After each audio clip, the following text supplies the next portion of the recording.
இனி summer holidays கண்ணு கால் GT ஹாலிடேஸ்க்கு பண்ணு. GT holidays, South India's #1 travel brand. TTF வாசனுக்கும் நம்ம தமிழ்நாடு காவல்துறைக்கும் அந்த காதல் இருந்துகிட்டே இருக்கும் போலையா? ஏற்கனவே இந்த பைக் ரேஸ் பண்ணி ஆக்சிடென்ட் ஆகி அதுக்கு 10 வருஷம் லைசன்ஸை கேன்சல் பண்ணி வச்சுருக்காங்க. இப்போ கார் ஓட்டுறதுக்காக LLR தான் வாங்கியிருக்கிறாரு. கார் ஓட்டுறதுக்கு லைசன்ஸ் கொடுக்கல ஒன்றும் கவர்மெண்ட்டு.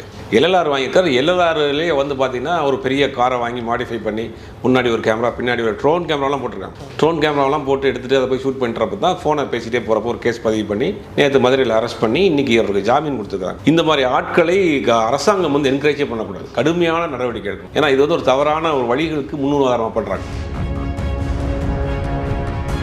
தொடர்ந்து சர்ச்சைகள். ஏற்கனவே ஆக்சிடென்ட் ஆகி 10 வருஷம் லைசன்ஸை கேன்சல் பண்ணி வச்சுருக்காங்க. பைக்கு தானே ஓட்டக்கூடாதுல்ல, நான் கார் ஓட்டுறேன் அப்படின்ட்டு போய் LLR எடுத்துருக்காரு. LLR எடுத்துகிட்டு பேசாமல் ஓட்டிகிட்டு இருந்தால் கூட பரவாயில்ல. அதுலேயும் இந்த வீர சாகசங்கள்லாம் பண்ணி உண்மையாக நீ பைக் ரைடராக இருந்தால் பைக் ரேஸுக்கு போ, ஏன் ரோட்டில் ஓட்டுற? நீ உண்மையிலேயே நல்லா வண்டி ஓட்ட தெரிஞ்ச ஒரு ஆளாக இருந்தால் நீ பைக் ரேஸுக்கு போ, இந்தியாவுக்கு விளையாடு, இந்தியாவுக்கு ஓட்டு, தமிழ்நாட்டுக்காக ஓட்டு, வேர்ல்டு வைடு பைக் ரேஸ் போட்டு இந்தியாவுக்கு பெருமை சேரு. நடு ரோட்டில் ஓட்டு போய் ஏன் எடுத்து எல்லாத்தையும் சாதிக்கிற? நீ உண்மையிலேயே உனக்கு அந்த திறமை இருக்குது, எனக்கு 2 வீலர் ஓட்டுற பயங்கரமான திறமை இருக்குது, அது ஒரு ஆம்பிஷன்னு, அதில் ஒரு பேஷனாக இருக்குது அப்படின்னா நீ முறைப்படி அதை ரேஸுக்கு போன்ற பொதுமக்கள் மத்தியில் ஒரு தவறான விஷயத்தை ரோட்டில் நீ வண்டி ஓட்டிட்டு போகிற, ரோட்டில் வீலிங் பண்ணுற, அதை பார்த்துட்டு அந்த பசங்களும் அதே மாதிரி தானே பண்ணுறாங்க. எதுக்காக சொல்கிறாங்க ஃபோன் யூஸ் பண்ணக்கூடாது டிரைவிங்கில் அப்படின்னா நம்மளுடைய கான்சன்ட்ரேஷன் மாறும்.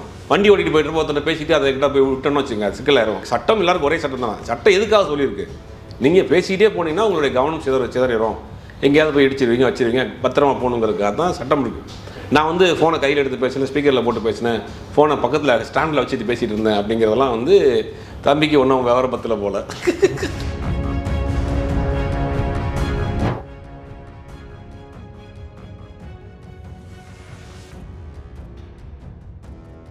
ஆகாயம் நேயர்களுக்கு வணக்கம். நான் உங்கள் அஷ்ரஃப். இன்று நம்மோடு இருப்பது சினிமா மற்றும் அரசியல் விமர்சகர் திரு ஜுபைர் அவர்கள். சார் வணக்கம். வணக்கம்.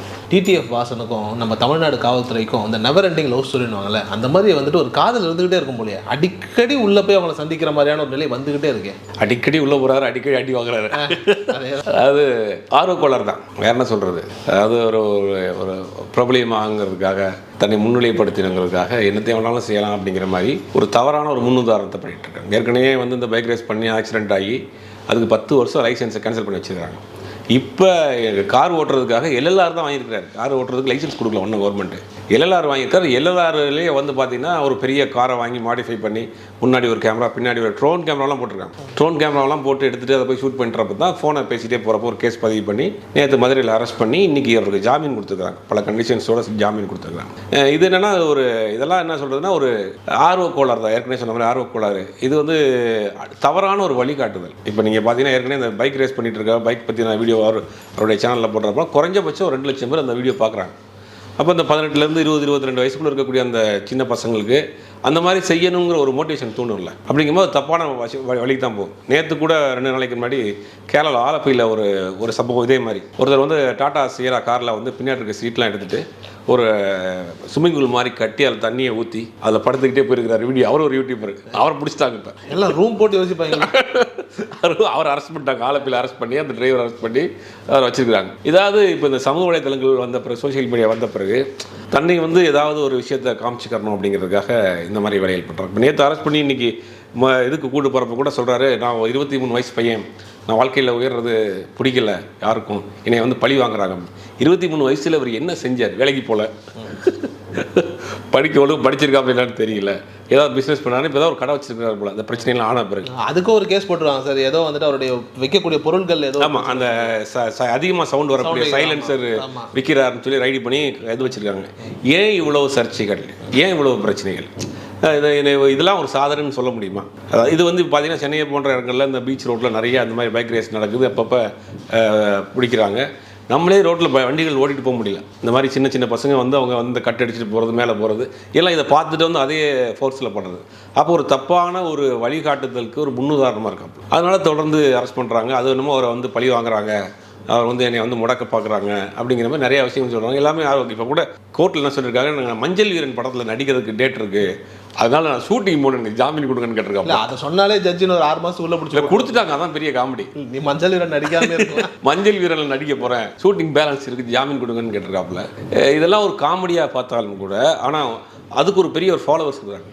ஒரு வீடியோ போட்டாருன்னா குறைஞ்சபட்சம் 2 லட்சம் பேர் பார்க்குறாங்க. அந்த 2 லட்சம் பேருடைய மனநிலை எப்படி இருக்கும்? அந்த வீடியோ பார்த்தோன்னே நம்மளும் அதே மாதிரி பைக் வாங்கணும், நம்மளும் அதே மாதிரி ஆல்டர் பண்ணணும், நம்மளும் அதே மாதிரியான இன்னொரு சந்தேகம் எனக்கு இருக்குது, இதெல்லாம் பணம் எப்படி வருதுன்னு தெரியல. அடிப்படையிலே ஒரு வசதியான குடும்பத்தை சேர்ந்த பையனாக இருந்தாலும் கூட தொடர்ந்து இந்த மாதிரியான ஒரு எக்யூப்மெண்ட்ஸ் வாங்குறதுக்கு கோப்ரா கேமரா வச்சிருக்காரு, ட்ரோன் வச்சிருக்காரு, பெரிய பெரிய எக்யூப்மெண்ட்ஸ்லாம் வச்சிருக்காரு. ஒரு பைக் ஓட்டக்கூடாதுன்னு சொன்னோன்னே ஒரு பெரிய காஸ்ட்லி காரை வாங்கி அதை ஆல்டர் பண்ணி அதை மாடிஃபை பண்ணி அதில் போட்டுட்டு இருக்கிறாப்புல. இந்த மாதிரி ஆட்களை அரசாங்கம் வந்து என்கரேஜே பண்ணக்கூடாது, கடுமையான நடவடிக்கை எடுக்கணும். ஏன்னா இது வந்து ஒரு தவறான ஒரு வழிகளுக்கு முன்னுதாரணமாக பண்ணுறாங்க. ஒரு இதை பார்க்குறப்ப ஒரு நடுத்தர வீட்டு பையன், ஒரு கீழே வீட்டில் இருக்க பையனுக்கு அவனுக்கு ஒரு ஆசை வரும்ல, நம்மளும் இந்த மாதிரி பைக் வாங்கணும், நம்மள மாதிரி ஆல்டர் பண்ணணும், நம்மளும் இந்த மாதிரி ஓட்டணும், எல்லாருக்கும் ஒரு ஆசை இருக்கும். ஆனால் இந்த ஆசையை தூண்டுற மாதிரியான விஷயம்ல, குறிப்பாக சொல்லணும்னா சென்னை போன்ற இடங்களில் வந்து புல்லட்டே முதல்ல அவாய்ட் பண்ணணும், ஓட்டுறதுக்கு தடை பிடிக்குன்னு நினைக்கிறேன். ஏன்னா ரோடு கண்டிஷனு, டிராஃபிக்கு, இதில் பார்த்தீங்கன்னா இதில் இங்கே புல்லட்டில் ஏறி உட்காந்துட்டாலே அவங்க ஒரு கிரீடம் வச்ச மாதிரி ஆயிடுது. அப்படிங்கும்போது மற்ற வண்டிக்காரெல்லாம் அவங்க மதிக்கிறதே கிடையாது. புல்லட் ஓட்டுறவங்க நிறையா நீங்கள் வாட்ச் பண்ணி பார்த்தீங்கன்னு வச்சுங்க, சிட்டிக்குள்ளே அப்படி ஏறி உட்காந்து வண்டியில் போகிறப்பே பார்த்தீங்கன்னா அப்படியே ஒரு இதில் போகிற மாதிரியே தான் இருக்கும். இது எல்லாமே என்னென்னா இந்த மாதிரியான ஒரு கலாச்சாரம். காலங்காலமாக அந்த பைக் மோகம்ங்கிறது, 2 வீலர் கலாச்சாரம்ங்கிறதெல்லாம் இருக்குது. ஆனால் இது ரொம்ப எக்ஸ்ட்ரீமாக போய் அதில் வந்து வீலிங் பண்ணுறது, சேசிங் பண்ணுறது, அதை வீடியோ எடுத்து போடுறது, சோஷியல் மீடியா வந்த பிறகு எல்லாத்துலேயுமே தன்னை வந்து முன்னிலைப்படுத்தி ஏற்றணும், எல்லாத்தையும் தன்னை வந்து காமிச்சிக்கணும் அப்படிங்கிற ஒரு விஷயத்தை பண்ணிட்டு இருக்காங்க. அதுக்கு முதல் ஆளாக வந்து நம்ம டிடிஎஃப் வாசன் மாட்டியிருக்காரு. தொடர்ந்து சர்ச்சைகள், ஏற்கனவே ஆக்சிடென்ட் ஆகி 10 வருஷம் லைசன்ஸ் கேன்சல் பண்ணி வச்சுருக்காங்க. பைக்கு தானே ஓட்டக்கூடாதுல்ல, நான் கார் ஓட்டுறேன் அப்படின்ட்டு போய் எல்எல்ஆர் எடுத்துருக்காரு. எல்எல்ஆர் எடுத்துகிட்டு பேசாமல் ஓட்டிகிட்டு இருந்தால் கூட பரவாயில்ல. அதுலேயும் இந்த வீர சாகசங்கள்லாம் பண்ணி மதுரை டு திருச்செந்தூர் நான் வந்து ஸ்பிரிச்சுவல் டூர் போகிறேன் அப்படின்னு இடையில கேம்ப்லாம் போட்டு அந்த வீடியோலாம் பார்த்தேன். ஸ்பிரிச்சுவல் டூர் போகிறேன்னு கேம்ப்லாம் போட்டு அங்கே வந்து பிரியாணிலாம் சமையல் பண்ணி ஏகப்பட்ட வேலை அடிதடி பண்ணியிருக்காப்புல. போகிற வழியில் பூரா வீடியோ எடுக்கிறது, போகிற ஃபேன்ஸ் மீட் பண்ணுறது, இந்த மாதிரி வேலையெல்லாம் பண்ணியிருக்காப்ப. அதுதான் ஒரு கம்ப்ளைண்ட் ஆகி இன்றைக்கி ஜாமீன் கொடுத்துருக்காங்க. சார் குறிப்பாக இப்போ இந்த பீச்சில் வண்டி ஓட்டுறது, இப்போ இதெல்லாம் வந்துட்டு ஒரு சாகசமாக நம்ம பார்க்குறோம். இந்த பேரிகேட் எழுதிட்டு ஒருத்தர் இதே மாதிரி தான் பண்ணார். அவர் அதுக்கப்புறம் பீட்டர் அந்த மனிதர் ஒரு பேர், அதுக்கப்புறம் ஒரு பெரிய யூடியூப் செலிபிரிட்டி ஆனார், இன்ஸ்டா செலிபிரிட்டி அப்படின்னு சொல்லி சொல்கிறாங்க. இப்போ பைக்கில் பிரச்சனை பண்ணுற டிடிஎஃப் இந்த மாதிரியான ஆட்களை எல்லாமே வந்துட்டு செலிபிரிட்டி அப்படின்னு சொல்லி உச்சாணி கொம்பில் கொண்டு போய் வைக்கிறதும், அதுக்கப்புறம் அவங்களே கொண்டு வந்து காலேஜ் ஃபெஸ்டிவலுக்கு எங்கேயாவது கூப்பிட்டு வந்து செலிபிரிட்டிஸ் ஆக்கி விட்றதும், அதுக்கப்புறம் அவங்க கேஸில் மாட்டுறதும், இது ஒரு வழக்கமாகவே இருந்துகிட்டே இருக்குது. இதை செலிபிரிட்டின்னு நான் ஒரு இப்போ லேட்டஸ்ட்டாக மணி மாட்டி ஒரு லேடிஸ் காலேஜுக்கு சீஃப் கெஸ்ட்டாக கூப்பிட்டு போயிருக்காங்கன்னா அந்த காலேஜ் கரஸ்பாண்டன்னுடைய மனநிலை என்னவாக இருக்கும்?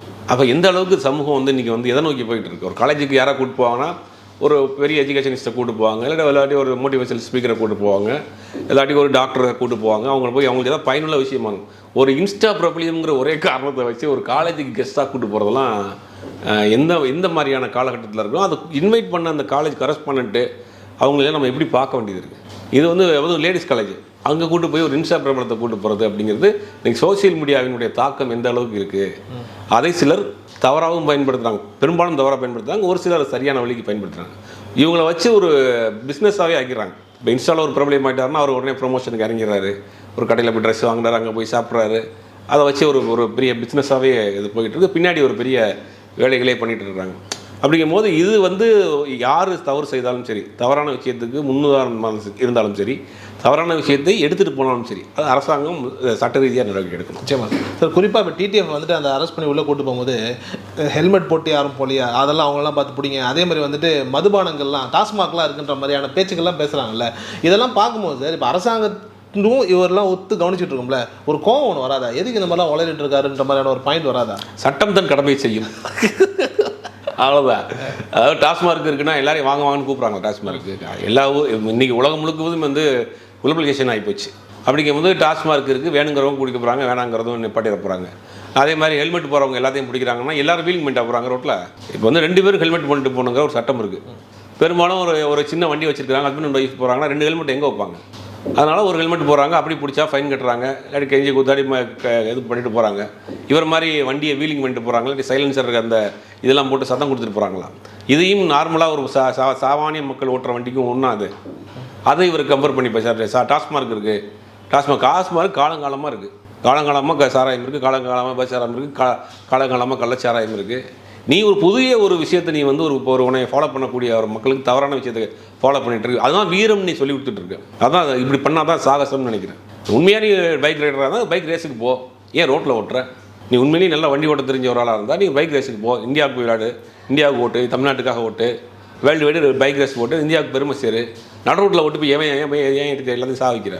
நீ உண்மையிலேயே உனக்கு அந்த திறமை இருக்குது, எனக்கு 2 வீலர் ஓட்டுற பயங்கரமான திறமை இருக்குது, அது ஒரு ஆம்பிஷன்னு அதில் ஒரு பேஷனாக இருக்குது அப்படின்னா நீ முறைப்படி அதை வந்து ரேஸுக்கு போன்ற பொதுமக்கள் மத்தியில் ஒரு தவறான விஷயத்தை ரோட்டில் நீ வண்டி ஓட்டிட்டு போகிற, ரோட்டில் வீலிங் பண்ணுற, அதை பார்த்துட்டு அந்த பசங்க அதே மாதிரி தானே பண்ணுறாங்க.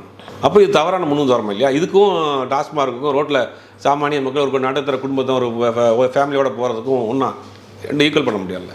இவர் தன்னுடைய ஆதங்கத்தை வெளிப்படுத்த 10 பேர் கூட இருந்தவனே, 50 பேர் நம்ம கூட இருந்தவனே நம்ம ஒரு பெரிய ஆள், நம்ம ஒரு அரசியல்வாதி ஐட்டம் போல், ஒரு பெரிய ஹீரோ ஐட்டம் போல். படம் ரிலீஸ் ஆகல, மஞ்சள் வீரன் இன்னும் இப்போ ஆன் ப்ராசஸ் ஷூட்டிங் இருக்குது. அது ஒரு காரணமாக கேட்டு ஜாமீன் கேட்டிருக்காரு.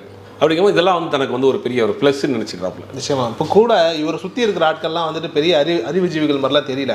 குறிப்பாக அந்த மஞ்சள் வீரன் இவரே அப்படித்தான், அது வேற இவரே அப்படித்தான் இல்லை, இவரை சுற்றி ஒரு 4 பேர் அட்லீஸ்ட் கொஞ்சம் அறிவாளிகளாக இருந்தாலும் அதை சொல்லி கேட்குற ஒரு நிலையிலாவது இருப்பார் இல்லையா? அந்த மஞ்சள் வீரன் இயக்குனரே வந்துட்டு ஒரு பைக்ல இருந்து கீழே விழும்போது சொல்றாரு இல்லையா, அண்ணா பிறந்த மண்ணிலே இந்த ஒரு இடத்துல எல்லாம் விழுந்தான்னு சொல்லி கோர்வையார் ஒரு பேசுறாரு இல்லையா? இந்த மாதிரியான சில பேரை கூட வச்சுக்கிட்டு இவரும் இப்படி இருக்கும்போது தற்கூரித்தனம் வந்துட்டு ரொம்ப ஜாஸ்தியாக வந்துடுற மாதிரி தெரியுது. ஒரே கேட்டகரியில் ஒரே அலைவரிசை உள்ள ஆட்கள் சேர முடியும். இந்த சந்தானம் சொல்லுவார்ல, எங்க மச்சான் எங்க வாடா எல்லாம் ஒரு மாதிரியா இருக்குன்ற மாதிரியான ஒரு நிலை. ஒரே அலைவரிசையில் உள்ள ஆட்கள் மட்டும்தான் ஒன்னா சேர முடியும். வேற வேறையா இருந்தால் 5 நிமிஷம் கூட அவங்களால ஒன்றா பேச முடியாது நின்று. அப்போ எல்லாம் ஒரே கும்பலாக சேர்ந்துருக்கு. சொல்ல போனால் எல்லா கழுத்தடைகளும் எல்லா வானரமும் ஒரே இடத்துல ஒன்றா சேர்ந்துருக்கு. அண்ணா பிறந்த நாளில் கையை உடைச்சாரு அண்ணன் அப்படிங்கிற மாதிரி அவர் ஒரு ரைமிங்லாம் பேசினார். இதெல்லாம் என்ன சொல்கிறதுன்னா அறியாமை தான். இவங்களுக்கு போதிய அறியாமை, போதிய விழிப்புணர்வு கிடையாது. எதையாவது ஒன்று பண்ணி ஒரு பிரபலியம் ஆயிருக்கணும், எதையாவது ஒரு பண்ணி ஒரு செலிபிரிட்டி ஆகணும் அப்படிங்கிறாங்க. அதுக்காக அடி வாங்குறாங்க, கேஸ் போடுறாங்க, கீழே விழுகிறாங்க, போலீஸை இது பண்ணுறாங்க. அதான் தொடர்ந்து பண்ணிகிட்டே தான் இருக்கிறாங்க. ஆனால் இருந்தாலும் இந்த மாதிரி ஆட்கள் புதுசாக உருவாகிட்டு இருப்பாங்க. நம்ம தமிழ்நாடு மட்டும் நினைக்கிறப்ப தான் இப்போ பார்க்குறப்ப எல்லா ஊர்லேயும் இதே மாதிரி எல்லா ஊர்லேயும் ஒரு வாசன் இருக்காங்க. ஆமாம் ஆமாம், எல்லா ஊர்லேயும் ஒரு வாசன் இருக்காமல. கேரளாவுக்கு நேற்று ஒரு வாசன் அரெஸ்ட் பண்ணியிருக்காங்க. நம்ம எவ்வளோ பேரை வடக்கனை திட்டிட்டு இருந்தோமோ பண்ணிடுறது. அந்த மாதிரி எல்லா ஊர்லேயும் இந்த ஒரு ஆட்கள் இருக்குது. அது இந்த இன்ஸ்டா வந்த பிறகு ரொம்ப மோசமாக போச்சு. அதாவது முன்னாடி ட்விட்டர் இருக்கிறப்ப கொஞ்சம் டீசெண்டாக இருந்துச்சு, அதுக்கு பிறகு ஃபேஸ்புக் இருக்கிறப்ப கொஞ்சம் டீசெண்டாக இருந்துச்சு. இன்ஸ்டா வந்த பிறகு என்ன ஆச்சுன்னா அதில் அதுக்கு யார் என்னன்னு தெரியாமல் அது அதில் யூஸ் பண்ணுற ஆட்கள் எல்லாமே பார்த்தா இந்த 17 இருந்து ஒரு 20-25 வயசுக்குள்ளே அந்த யங்ஸ்டராக இருக்காங்க இல்லையா, அவங்களுக்கு பெருசாக புரிதல் இல்லை, எல்லாத்தையும் நம்பிடுறாங்க. இன்றைக்கி பார்த்தா இன்ஸ்டாவை நம்பி போன பெண், இன்ஸ்டாவை நம்பி போன ஆண், இன்ஸ்டாவில் பழக்கமாகி பணத்தை விட்டார், இந்த மாதிரி செய்திகள் தான் நிறையா வருது. அப்போ இவங்களுக்கு வந்து அதை வந்து தவறாக ஒரு கும்பல் வந்து பயன்படுத்துது. இதை பயன்படுத்துகிற ஆட்கள்லாம் ரொம்ப குறைவான வயது உள்ள ஆட்கள், மெச்சூர்டு இல்லாத ஆட்களாக இருக்காங்க, சின்ன பசங்களாக இருக்காங்க, சின்ன பொண்ணுங்களாக இருக்காங்க. அவங்கள வந்து கரெக்டாக மிஸ்யூஸ் பண்ணுறாங்க. அப்படிங்கிறது அந்த வரிசையில் இவரும் அண்ணனும் சேர்ந்து அப்போ போய் சாகசங்கள் பண்ணுறது, கையை உடைக்கிறது, போலீஸில் மாட்டுறது. இப்போ தான் போலீஸ்லேருந்து வந்து வார்ன் பண்ணி லைசன்ஸை 10 வருஷம் பேங்க் பண்ணி வச்சுட்டு அடுத்து விட்டுருக்காங்க. நீ அடுத்து வச்சு அது கரெக்டான வழியில் போட முடியாது, இந்த சாகசமில் இப்போ பண்ணணும். அது ஒரு காரை வாங்கி அதை வந்து ஒரு பெரிய ஆர்டர் பண்ணி எனக்கு ஒன்று சந்தேகம் பண்ணியவங்களை எது காசு யார் கொடுக்குறா, எங்கேருந்து வருது? ஒரு காலில் ஒரு 3-4 பேர் ஏற்றிக்கிறாப்புல, முன்னாடி ஒரு கேமரா, பின்னாடி ஒரு கேமரா, மேலே ட்ரோலில் ஒரு கேமரா போகுது, அங்கங்கே போய் ஒரு டென்ட்டு போட்டு தங்குறாரு. ஒரு பெரிய ஒரு டீமே வச்சிருக்கிறாப்புல. இதுக்கெல்லாம் யார் சம்பளம் கொடுக்குறா, யார் செலவு பண்ணுறா, நீங்களாம் யாருப்பா அப்படின்ற மாதிரி தான் இருக்குது. நிச்சயமா. அதே மாதிரி ஒரு இடத்துல சொல்கிறாரு, இந்த மாதிரி வந்து நான் காரில் ஃபோன் பேசவே இல்லை, ஸ்பீக்கரில் தானே பேசிகிட்டு இருந்தேன், இதுக்கெல்லாம் போய் அரெஸ்ட் பண்ணலாமான்னு சொல்லி சொல்கிறாரு இல்லையா? இதை நம்ம எப்படி எடுத்துக்கிறது? அப்படிதான் எடுத்துக்கணும். இதுக்கெல்லாம் ஒரு விளக்கம் கொடுக்கணுமா? ஃபோனை வந்து ஒரு கையில் ஃபோனை வச்சிருக்கிறாப்புல, ஸ்பீக்கர் ஃபோனில் போட்டு அந்த பையன் தான் அறியாமையில் பேசுகிறத தம்பி. சரி, இப்போ நான் என்ன கேட்குறேன், ஒரு ஃபோனை வந்துட்டு காரில் எப்படி பேசினா போலீஸ் நம்மளை பிடிக்காது? ஃபோனு காரில் பேசவே கூடாது. முதல்ல வந்து எந்த டிரைவிங்லேயும் ஃபோன் யூஸ் பண்ணக்கூடாதுன்னு சட்டம். நீங்கள் ஹெட்ஃபோன்லாம் போட்டு கேட்டேன், நான் கையில் பிடிச்சி ஃபோன் பேசலன்னு. நம்ம பைக்கில் போகிறோம், ஃபோனில் பேசிட்டு போகிறோம்னா பிடிச்சா ஃபைன் தான். காரில் போகிறோம், ஸ்பீக்கரில் போட்டு பிடிச்சா ஃபைன் தான். எதுக்காக சொல்கிறாங்க ஃபோன் யூஸ் பண்ணக்கூடாது டிரைவிங்கில் அப்படின்னா, நம்மளுடைய கான்சன்ட்ரேஷன் மாறும். வண்டி ஓட்டிகிட்டு போய்ட்டு ஒருத்தனை பேசிட்டு அதை கிட்ட போய் விட்டோன்னு வச்சுங்க, சிக்கலாயிரும். அதனால நீங்கள் டிரைவ் பண்ணுறப்ப எந்த விதமான இதுவும் கேட்கக்கூடாது அப்படின்னு ஒரு சொல்கிறாங்க. அதுக்கு நீ வந்து நான் வந்து கையில் வச்சு பேசலை, ஸ்பீக்கர் ஃபோனில் தான் போட்டு பேசினேன் அப்படிங்கிறது எந்த விதத்தில்? அதுக்கு சட்டம் எல்லாருக்கும் ஒரே சட்டம் தானே. சட்டம் எதுக்காக சொல்லியிருக்கு? நீங்கள் பேசிக்கிட்டே போனீங்கன்னா உங்களுடைய கவனம் சிதறிடும், எங்கேயாவது போய் இடிச்சிருவீங்க, வச்சுருவீங்க, பத்திரமா போகணுங்கிறதுக்காக தான் சட்டம் இருக்குது. நான் வந்து ஃபோனை கையில் எடுத்து பேசினேன், ஸ்பீக்கரில் போட்டு பேசினேன், ஃபோனை பக்கத்தில் ஸ்டாண்டில் வச்சுட்டு பேசிகிட்டு இருந்தேன் அப்படிங்கிறதெல்லாம் வந்து தம்பிக்கு ஒன்றும் விவரம் பத்தல போல.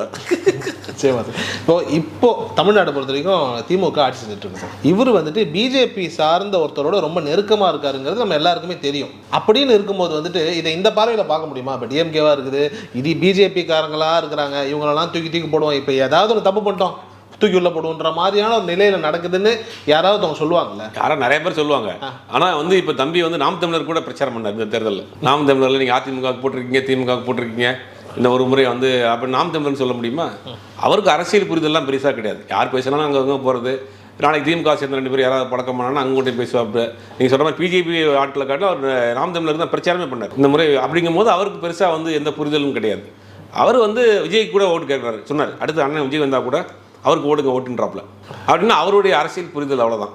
அப்போ இவரை வந்து பழி வாங்குறதுக்காக அரசாங்கம் வந்து அந்த அளவுக்கு வந்து கவர்மெண்ட் சும்மா இல்லை வேலை வெட்டி இல்லாமல் இவரை ஒரு ஆளை பழி வாங்குறதுக்கு ஆள் போட்டு தேடி கண்டுபிடிச்சிடலாம். தம்பி அங்கங்கே போய் விழுந்துருந்துச்சுறாப்புல போலீஸ் பிடிச்சிட்டு போயிருது, அவ்வளோதான் வழியை.